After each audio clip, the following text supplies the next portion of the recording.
ગોંડલના યુવાન રાજકુમાર જાટના મોતના મામલે એસપી હિમકરસિંહનું નિવેદન સામે આવ્યું. તેમણે જણાવ્યું હતું કે ગોંડલમાં એમએલએના ઘરમાં કોઈને પૂછ્યા વિના જ મૃતક યુવાન ઘૂસી ગયો હતો. સિક્યુરિટી ગાર્ડ દ્વારા તેને બેસાડવામાં આવ્યો હતો. એમએલએના ઘરે 7 થી 8 માણસો હતા. ત્યાં બોલાચાલી થઈ હતી. યુવકના પિતા 1 કલાક મને રૂબરૂ મળી ગયા. અરજી પણ આપી છે, પરંતુ તથ્ય તપાસ કર્યા બાદ જ યોગ્ય કાર્યવાહી કરવામાં આવશે. મૃતક યુવાન 3 તારીખે વહેલી સવારે ગોંડલથી ચાલ્યો ગયો હતો અને ગોંડલથી રાજકોટ સુધીના સીસીટીવી પોલીસે કબજે કરેલ છે. રામધામ આશ્રમમાં યુવાન રોકાયો હતો. બાદમાં 4 તારીખે બોડી આશ્રમ નજીક હાઈવે પરથી મળી આવી હતી. 108 મારફતે બોડીને સિવિલ હોસ્પિટલમાં પહોંચાડવામાં આવી. પિતા પુત્ર વચ્ચે ઝઘડો થયો હતો અને પુત્ર ઓવર સ્પીડમાં બાઇક ચલાવતો હતો. ઓવર સ્પીડમાં બાઇક ચલાવી મૃતક એમએલએના ઘરે જ બાઇક ઊભું રાખીને સામેથી ઘરમાં ઘૂસ્યો હતો. શા માટે સીધો જ ઘરમાં ઘૂસ્યો એ સમગ્ર મામલે પોલીસ તપાસ કરી રહી છે. એ જે વ્યક્તિ ગુમ થયો હતો એનું નામ છે રાજકુમાર રતનલાલ જાટ. એ ગઈ 2જી તારીખે રાત્રિમાં લગભગ 2 વાગે પોતાના ઘરેથી ગાયબ થયો હતો. એની જાણ એના પિતાશ્રીને 3જી તારીખે સવારે 9 વાગે થઈ હતી. એ 5મી તારીખે પોલીસ સ્ટેશનમાં આવ્યા હતા સવારે, અને 5મી તારીખે સાંજે મારી પાસે મારા ઓફિસે એમના જે પિતાશ્રી છે રતનલાલ જાટશ્રી, એ મારી પાસે મુલાકાત માટે આવ્યા હતા. મેં 1 કલાક એમને સાંભળ્યું હતું. એ બધી એમની જે વાત સાંભળીને પછી મેં ડિફરન્ટ ટીમો બનાવી હતી. LCB, SOG, Gondal city B division police station, A division police station, તમામ ટીમો બનાવીને કે આ વ્યક્તિ ક્યાં ગુમ થયો છે એને શોધવા માટે જુદી જુદી ટીમો અમારા દ્વારા બનાવવામાં આવી હતી. ફૂટેજ અમે ચકાસી તો આમાં એ જાણવા મળ્યું કે 3જી તારીખે સવારે 2 વાગે પોતાના ઘરેથી એકલો જતા રહે છે, અને પછી જે ગોંડલથી રાજકોટ હાઈવે છે એના ઉપર આવી જાય છે. એ અમે જે ફૂટેજની ચકાસણી કરી છે એમાં 3જી તારીખે ગોંડલ બસ સ્ટેન્ડ 2:10 વાગે સવારે જોવા મળે છે. પછી 3:17 વાગે ભોજપરા ગામ પાસેથી પસાર થાય છે. 3:25ના જ 3:40 વાગે બિલિયાળા ગામ પાસેથી પસાર થાય છે. પછી ભરૂડી ટોલ નાકા છે, 5:13 વાગે ભરૂડી ટોલ નાકાથી પસાર થાય છે. એકલો જ જાય છે અને બેરફૂટ હોય છે, એની સાથે કોઈ હોતું નથી. પગે પગે ચાલીને રાજકોટ તરફ જાય છે. પછી 5:26 વાગે માલધારી હોટેલ રીબડા રોડ પાસેથી પસાર થાય છે. પછી 6:50 વાગે શાપર ગુજરાત ઇન્ટ્રક્સ એક કંપની છે ત્યાંથી પસાર થાય છે. અને પછી એના પછી જે છે અમે ફૂટેજ મળી છે એ બનાવના સ્થળથી જ્યાં એમની ડેડ બોડી મળી, ત્યાં રામધામ આશ્રમ છે 500 મીટર દૂર, ત્યાં 3:25 એ જે મેં અત્યાર સુધીમાં વાત કરી છે એ 3:25ના સવાર સુધીની વાત છે, 6:50 વાગ્યા સુધીની. હવે 3:25ના સાંજે 6:34 વાગે આશ્રમમાં પ્રવેશ કરે છે, જે રામધામ આશ્રમ છે. અને પછી 4 તારીખે સવારે 2 વાગે ત્યાંથી ફરી નીકળી જાય છે. અને પછી એમની ડેડ બોડી જે છે લગભગ 3 વાગે એ જે રાજકોટથી અમદાવાદ હાઈવે છે એના ઉપર મળે છે. અને પછી 108 થ્રુ એ ડેડ બોડી રાજકોટ સિવિલ હોસ્પિટલમાં હતી, ત્યાં જ રાખેલી હતી. અમે તપાસ કરતા હતા, પછી અમને ખબર પડી કે આ રીતની એક ડેડ બોડી જે છે એ રાજકોટ સિવિલ હોસ્પિટલમાં છે. તો અમારી ટીમો ત્યાં પહોંચી. એમના જે મમ્મી પપ્પા છે એમને સંપર્ક કરવામાં આવ્યા. એ નથી આવ્યા, પણ એમના બેન અને બનેવી એ બંને ત્યાં આવ્યા અને પછી ઓળખાણ કરી કે આ જે છે એ રાજકુમાર જાટ એમની આ ડેડ બોડી છે. હા, આમાં અમે ખૂબ ડિટેલમાં તપાસ કરી છે. આજે 2જી તારીખના સાંજના બનાવ હતા. 3જી તારીખે સવારે 2 વાગે ઘરેથી ગયા છે. 2જી તારીખે લગભગ 11 વાગે એમના જે પિતાશ્રી છે રતનલાલજી, એ એમના પુત્રને ફોન કરે છે. એ ફોન ગોંડલમાં જ એક મંદિરના પૂજારી ઉપાડે છે. એમને પૂછે છે કે મારા દીકરા ક્યાં છે, કે અહીંયા જ પ્રાંગણમાં છે, તમે આવી જાઓ.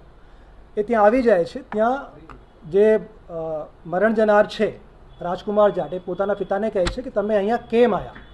પિતા પુત્રમાં થોડા ઝઘડા થાય છે અને પછી બંને એક બાઇક ઉપર બેસીને પોતાના ઘર તરફ રવાના થાય છે. જે મરણ જનાર છે પુત્ર, એ બાઇક ડ્રાઈવ કરી રહ્યા હતા અને બહુ સ્પીડથી ડ્રાઈવ કરી રહ્યા હતા.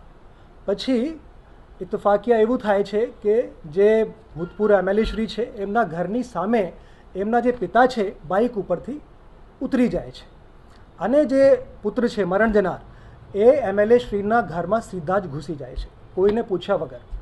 ત્યાં જે સિક્યોરિટી ગાર્ડ છે એમને વાત કરે છે, એમને બેસાડે છે અને ત્યાં વાત થાય છે. એમના પિતાશ્રી છે એ પણ ત્યાં આવી જાય છે. બધી અમારી પાસે ફૂટેજ છે, એ આપની સાથે શેર કરીશું. અને પછી ત્યાં જે છે એકબીજા સાથે સંવાદ થાય છે અને પછી ત્યાં બોલાચાલી થાય છે. એમને ત્યાંથી ઉઠવા માટે કહેવામાં આવે છે, ઉઠતા નથી. પછી એને ઉઠાવીને બહાર કરવામાં આવે છે. આટલી બોલાચાલી, આટલી જ માથાકૂટ ત્યાં થઈ છે. એના સિવાય એમએલએ શ્રીના જે ભૂતપૂર્વ એમએલએ શ્રી છે એમના ઘરમાં બીજી કોઈ બાબત ધ્યાન ઉપર આવેલ નથી. અત્યાર સુધીમાં મેં જેટલા સીસીટીવી ત્યાં ચેક કર્યા છે ત્યાં ફક્ત પોતે સામેથી આવે છે અને ઘૂસી જાય છે અંદર. કોઈ એમને પકડીને અંદર બોલાવતા પણ નથી, બહારથી કોઈ અવાજ પણ નથી મારતા કે તમે અંદર આવી જાઓ. પોતે જ આવે છે અને પોતે જ ગેટની અંદર ઘૂસવાનો પ્રયાસ કરે છે. અને પછી જે ઘર છે ત્યાં એમના જે સિક્યોરિટી ગાર્ડ છે એમને ચેર પણ આપે છે, ત્યાં બેસી જાય છે. એમના પપ્પા આવી જાય છે અને ત્યાં બોલાચાલી થાય છે. એટલું જ અમને અત્યાર સુધીમાં મેં કીધું કે માથાકૂટ, બોલાચાલી ત્યાં અંદર થઈ હતી, જે વિડીયો ફૂટેજથી સ્પષ્ટ દેખાય છે. એ ઘરમાં તમને ખબર છે એકબીજા સાથે થોડા અનબનાવ હોય છે.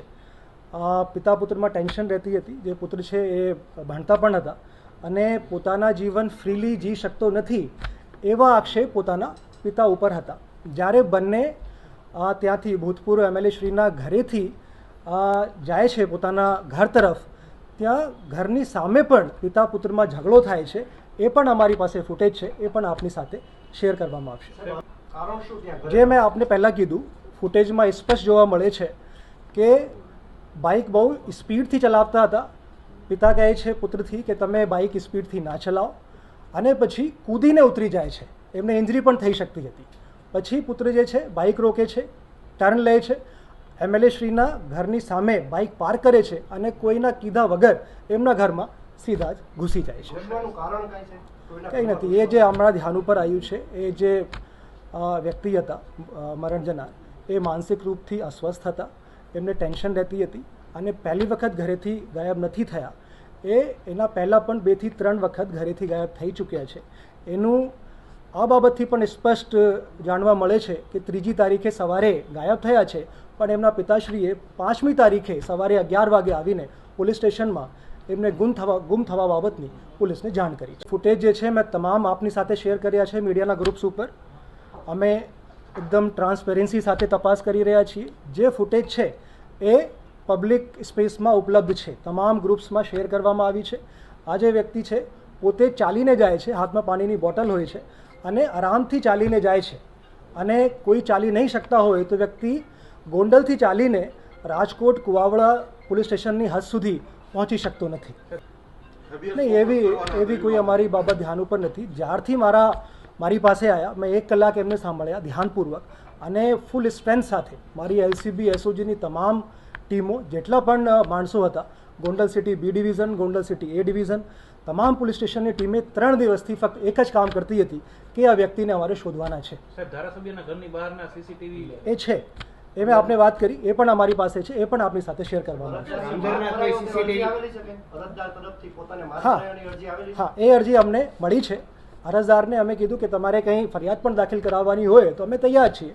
તો અમારા અરજદારનું એ કહેવાનું હતું કે સાહેબ અમારા દીકરા અમને મળી જાય, પછી બાદની જે બાબત છે એ પછી વિચારીશું અને આપને કહીશું. એ પણ શેર કરવામાં આવશે. એ અમારી પાસે બધું છે. એ મેં કીધું એ રાજકોટ સિટીની હદમાં, કુવાડવા પોલીસ સ્ટેશનની હદમાં એ ત્યાં આ ડેડ બોડી મળી હતી અને ત્યાંના જે લોકો છે પોતાની જે પણ આ લોકોની કાર્ય કરવાની પદ્ધતિ છે એના અનુસાર પોસ્ટમોર્ટમ કરાવીને અને લાશની ઓળખ માટે એ લોકો જાહેરાત આપી હતી. ત્યાં સિક્યોરિટી ગાર્ડ હતા, લગભગ 7 થી 8 જેટલા માણસો જે છે એ વિડીયો ફૂટેજમાં. હા, એની પૂછપરછ કરી છે.